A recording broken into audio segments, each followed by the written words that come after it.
the closing bell at the New York Stock Exchange, capping off another day of trading on Wall Street, and it was a good day for the Dow Jones. The index is up about 200 points. The S&P 500 was relatively flat, down more than 0.5%.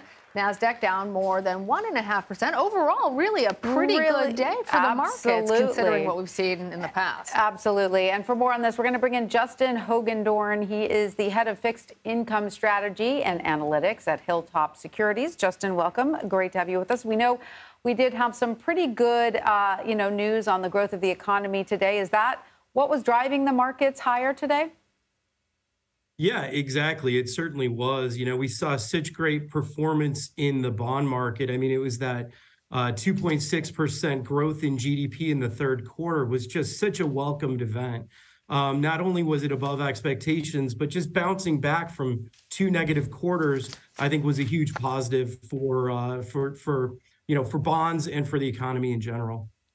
Well, despite the fact that the GDP grew 2.6% in the third quarter, we also saw consumer spending cool off just a bit. How do you reconcile this gap, and what does it tell you about the health of the economy? Yeah, I think that's a good question. I think, our economy is so consumer-based that we're going to need that to keep going, especially when you see all the headwinds. Even in that GDP report, you saw the slowdown in housing. It really subtracted significantly from that print. So I think it's going to be important that all this money that over the COVID cycle has flown in, has really gone to the consumer, that they're just continuing to feel good about the future and what the future holds. Unfortunately, I do think that there's some significant negative trends that are going to need to be counteracted. And obviously, the fast pace that the Fed is hiking rates is one of those. Well, I'm glad you brought that up, because that's what I was going to ask you about next. The Fed is expected to raise interest rates next week, as you know. Do you think this will be the last quarter of growth then in the foreseeable future? That's interesting. I don't necessarily think that it's going to be the last quarter of growth, but I do think we're going to see a continuation of the slowing trend. And I think that's what the stock market has really been signaling as it's in a bear market territory. So I think something like GDP that we saw today is a real positive, but I think there's just too many things working against too many more positive quarters of growth.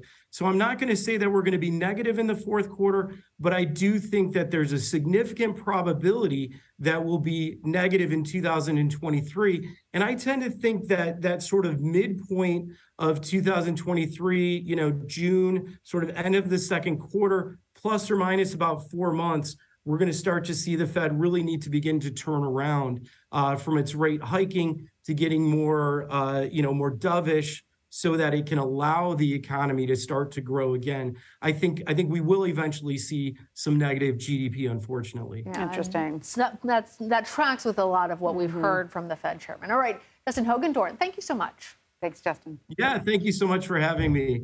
Appreciate it.